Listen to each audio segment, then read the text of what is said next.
GS2 अपन चल रहे थे, 2025 के कर लिए थे। 2024 में अभी पॉलिटी एंड कॉन्स्टिट्यूशन के सवाल हो गए थे, IR के सवाल हो गए थे। आज की क्लास में गवर्नेंस एंड सोशल जस्टिस, ठीक है। तो 6 सवाल आई थिंक बाकी थे इनके, तो ये आज के इस वीडियो में हो जाएंगे आपके। अभी देखिए कुछ चीज़ें आपको मैं क्लियर कर देता हूँ। अब जो आप इस वीडियो क्लासेस को देख रहे हो ना, उसमें आपका मुख्य फोकस रहना चाहिए कि क्वेश्चन की डिमांड क्या है और मैंने किस तरीके से इस डिमांड को फुलफ़िल किया है, ठीक है। डिमांड कैसे 100% फुलफ़िल हो सकती है, अब ये चीज़ें आपको समझनी है। और जब आप आंसर राइटिंग करो तो ऐसे ही क्वेश्चंस को आपको समझना है कि इसमें क्या मुख्य डिमांड है और उनको कैसे लिखा जा सकता है, ठीक है। आ गया समझ में? ओके। इसी तरीके से चीज़ों को पढ़ेंगे और इसमें से कुछ चीज़ें जब आंसर्स लिखवाऊँ, कुछ चीज़ें फैक्चुअल लग जाए आपको, तो अलग से आपको एक नोटबुक बनाने का मैंने बोल ही रखा। उसमें वो फैक्चुअल चीज़ लिखनी है।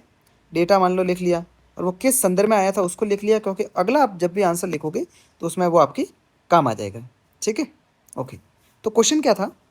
कतिपय अत्यावश्यक सार्वजनिक मुद्दों से संबंधित होने के कारण सार्वजनिक चैरिटेबल ट्रस्टों में भारत के विकास को अधिक समावेशी बनाने का सामर्थ्य है, टिप्पणी कीजिए। 10 नंबर का सवाल था। सवाल क्या कह रहा है कि बहुत ज़्यादा सार्वजनिक मुद्दों से संबंधित होने के कारण जो सार्वजनिक चैरिटेबल फंड है ना, उसमें ये क्षमताएं हैं, उनमें ये क्षमताएं हैं कि भारत के विकास को वो अधिक इंक्लूसिव बना सकते हैं। अब वो कैसे बनाते हैं वो आपको बताना है कि चैरिटेबल जो ट्रस्ट है उनमें ऐसी कौन कौन सी क्षमताएं हैं जिनकी वजह से भारत के विकास को अधिक इंक्लूसिव बनाया जा सकता है। आ गया समझ में? ठीक है। अब आपको भूमिका वो लिखना है कि भाई जो पब्लिक चैरिटेबल जो ट्रस्ट है उनकी परिभाषा लिखनी है आपको इंट्रोडक्शन में, है ना।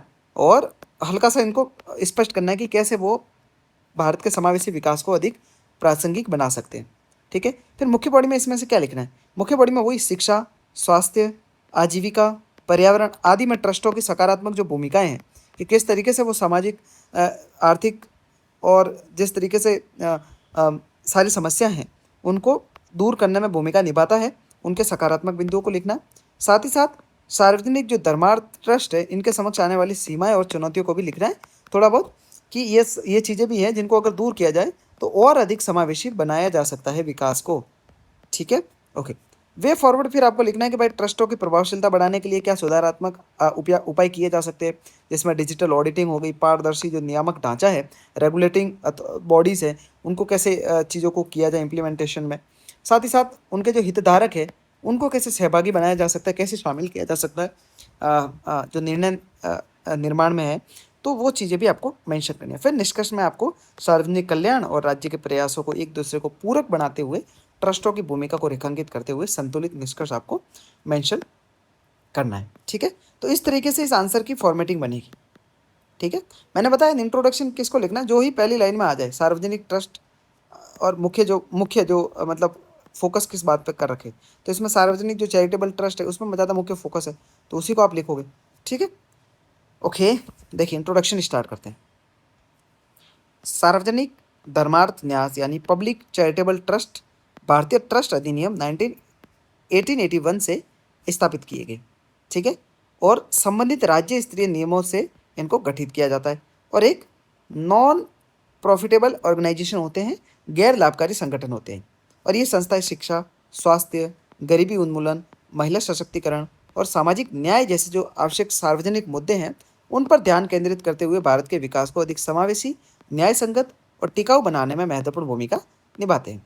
तो आपने एक्ट मेंशन कर लिया, ठीक है, और उसके उद्देश्य को ब्रीफली आपने मेंशन कर दिया कि किन किन चीज़ों पर ये काम करते हैं, ठीक है। तो इससे बढ़िया इंट्रोडक्शन नहीं हो सकता, है ना, कि आपने इंट्रोडक्शन में ही बता दिया कि कौन से एक्ट से इनको स्थापित किया गया है और उनका मुख्य उद्देश्य क्या है। फिर मेन बॉडी में क्या लिखोगे? देखिए मुख्य बॉडी में आपको मैंने बताया था कि बताना है कि समावेशी विकास में इन ट्रस्टों की क्या भूमिका है, ठीक है। सबसे पहले शिक्षा के संदर्भ में बात करते हैं। ये ट्रस्ट ग्रामीण और दूर दराज के क्षेत्रों में गुणवत्तापूर्ण प्राथमिक और उच्च शिक्षा पहुंचाने का कार्य करते हैं। जैसे कि अजीज प्रेम जी जो फाउंडेशन है उसके द्वारा ग्रामीण स्कूलों में जो शिक्षा का सुधार किया जा रहा है, तो इस तरीके से इनको देखा जा सकता है, ठीक है। अजीज प्रेम जी आपने एग्जाम्पल भी लिख लिया, अजीज प्रेम जी जो फाउंडेशन है, ठीक है। तो शिक्षा के संदर्भ में बता दिया। फिर दूसरा सार्वजनिक जो स्वास्थ्य पहुँच है स्वास्थ्य पहुंच तक कैसे मतलब चीज़ों को सुधारा जा रहा है। तो वंचित वर्गों को सस्ती सुलभ स्वास्थ्य सेवाएं प्रदान करना, जैसे कि टाटा ट्रस्ट द्वारा कैंसर देखभाल अस्पताल है ना, मोबाइल मेडिकल जो यूनिट्स है, इनके माध्यम से आर्टिकल जो 47 है ना, संवैधानिक लक्ष्य में जो सहयोग वाली जो बात है, निजी निजी संस्थाओं की, ठीक है। तो वो कहीं ना कहीं डीपीएसपी जो है उसके लक्ष्यों को पूरा करने में ये जो सार्वजनिक चैरिटेबल जो फंड है, ट्रस्ट है, वो अपनी महत्वपूर्ण भूमिका निभाते हैं। तो शैक्षणिक और स्वास्थ्य, इन दोनों के संदर्भ में आपने समझ लिया, ठीक है। दो एग्जाम्पल भी आपने लिख लिए, है ना, टाटा ट्रस्ट बता दिया और जिस प्लेन भी बता दिया। तीसरा जो पॉइंट है ना, वो है कौशल विकास और आजीविका के संदर्भ में। कौशल विकास और आजीविका के संदर्भ में इन ट्रस्टों की क्या भूमिका है, देखिए।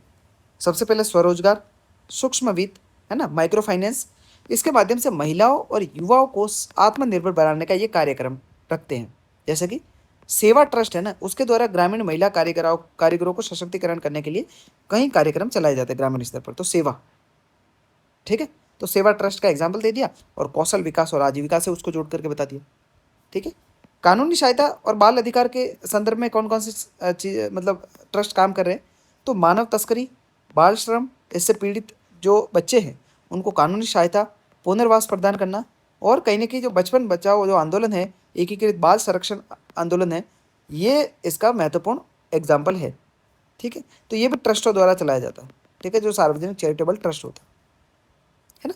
पर्यावरण संरक्षण पर अगर बात करें तो पर्यावरण संरक्षण में जैसे जो जलवायु परिवर्तन हो रहा है, जैव विविधता के संरक्षण की बात हो, वनीकरण की जो परियोजनाएं होती है ना, उसमें स्थानीय समुदाय को शामिल करना, और कहीं ना कहीं जो पेरिस समझौते हैं उनके लक्ष्यों के अनुरूप काम करना, तो ये सारी चीज़ें इन चैरिटेबल फंडों के द्वारा जो फंड है ना उनके द्वारा की जाती है। तो आपने 5 स्तर पर देख लिया कि किस तरीके से ये चैरिटेबल फंड, धर्मार्थ जो ट्रस्ट होते हैं, वो अलग अलग क्षेत्रों में अपने कार्य को करते हैं, ठीक है, ओके। अब आपने काम तो बता दी, लेकिन कुछ समस्याएं भी है, कुछ चुनौतियां भी है। वो क्या है? पहली है वित्तीय अस्थिरता, है ना, कि ये डोनेशंस पर बहुत ज़्यादा निर्भर है ना, तो इनका जो कोष है, जो फंड है, उसमें उतार चढ़ाव बहुत आता है, जिसकी वजह से जो जो लॉन्ग टर्म वाली जो परियोजनाएं होती हैं वो प्रभावित हो जाती है, ठीक है। दूसरा, रेगुलेटिंग जो मतलब वातावरण है ना भारत में, वो बहुत ज़्यादा मतलब कठोर है, कि अभी जैसे FCRA कानून आ रहा है, ठीक है, अभी लेटेस्ट संशोधन भी होने वाला है उसमें, तो उसकी वजह से और भी इनकी फंडिंग को मतलब रोकने के काम किए जाएंगे, विदेशी फंडिंग को रोकना, ठीक है। तो इसमें कड़े नियम और जो बोझिल जो कागजी कार्रवाई है, तो वो कहीं ना कहीं इनकी जो काम करने की शैली है उसको और ज़्यादा जटिल बना देते हैं, ठीक है। पारदर्शिता और जवाबदेही की कमी है, देखिए, कई ट्रस्टों में आधुनिक जो प्रशासनिक संरचना है वो नहीं है, नियमित ऑडिटिंग का अभाव है, तो उसमें वित्तीय हेरफेर भी देखे जाते हैं, ठीक है, भ्रष्टाचार के पैसे को ब्लैक को वाइट करने के लिए इनको उपयोग किया जाता है। तो ये सारी चीज़ें भी एक समस्याओं की बात है, ठीक है। एक मापन की कमी है, मतलब कि कोई कोई स्टैंडर्ड मैट्रिक्स नहीं है कि किस आधार पर ट्रस्टों के जो सामाजिक कार्य है उनके वास्तविक प्रभाव को आंका जाए, ठीक है। तो मतलब कितना प्रभावी है कोई ट्रस्ट, ये भी सही तरीके से नहीं पता चल पा रहा है। और लास्ट है कि भाई राजनीतिक और जो कॉरपोरेट की साठ गांठ है वो भी देखी जाती है, कि भाई कुछ मामलों में कर बचत के लिए या फिर निजी स्वार्थों के लिए ट्रस्टों का दुरुपयोग किया जाता है। तो ये भी चीज़ें हैं। अब कुछ समस्या है तो कुछ वे फॉरवर्ड भी होगा, ठीक है, आपको वे फॉरवर्ड भी लिखना पड़ेगा। तो वे फॉरवर्ड में आपको लिखना है कि देखिए, एक तो सबसे पहले स्ट्रीमलाइन लॉज होने चाहिए, कि भाई ट्रस्टों के पंजीकरण से लेकर के संचालन तक एक सिंगल विंडो प्रोसेस होनी चाहिए, और बिल्कुल सिंपल रेगुलेटिंग रूल्स होने चाहिए, ठीक है। तो रेगुलेट सही तरीके से किया जा सकता है इनको। एक होनी चाहिए कि आधुनिक ऑडिटिंग और डिजिटल निगरानी होनी चाहिए, जिसको रियल टाइम मॉनिटरिंग किया जा सकता है उन ट्रस्टों को, है ना। उससे डिजिटल ऑडिटिंग को अनिवार्य बनाया जाना चाहिए सब ट्रस्टों के लिए, जिसकी वजह से उसमें पारदर्शिता को लागू किया जा सकता है, ठीक है।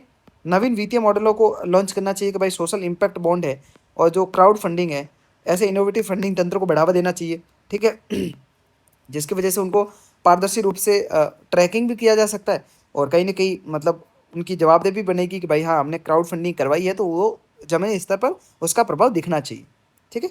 समुदाय आधारित डिज़ाइन होनी चाहिए, कि भाई स्थानीय जो सहभागी समुदाय है ना, उनको भी साथ लेकर के आपको चलना पड़ेगा, ठीक है, तभी जाकर के उसका इम्पैक्ट दिखेगा।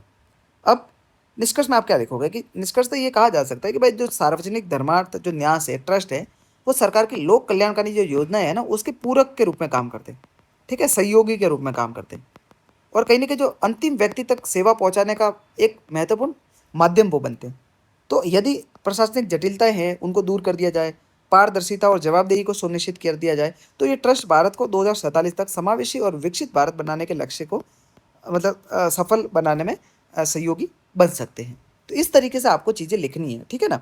तो बहुत अच्छे तरीके से अपने सारी चीज़ों को देख लिया कि भाई किस तरीके से ये ट्रस्ट है वो गठित होते हैं, कैसे वो समावेशी विकास में सहयोग कर सकते हैं, कौन कौन सी समस्याएं हैं, ठीक है, और वे फॉरवर्ड क्या हो सकता था। हालांकि वे फॉरवर्ड लिखने के बाद निष्कर्ष नहीं भी लिखेगा तो चल जाएगा, लेकिन फिर भी आप एक ब्रीफ में 2 लाइन में मेंशन कर सकते हो, ठीक है। अब वैल्यू एडिशन के पॉइंट्स यहाँ से आप अलग से नोटबुक आपने जो बना रखी है उसमें लिख सकते हो कि भाई संवैधानिक प्रावधान 39B है, 39C है, संसाधनों का समान वितरण, और आर्टिकल 47 स्वास्थ्य सेवा और जो पोषण स्तर है उसमें सुधार की बात हो, तो ये कहीं ना कहीं आप सोशल जस्टिस या फिर जब भी गवर्नेंस का सवाल आए तो इनको मेंशन कर सकते हो कि आर्टिकल आपने अगर मेंशन किया तो कहीं ना कहीं आपके नंबर बढ़ सकते हैं।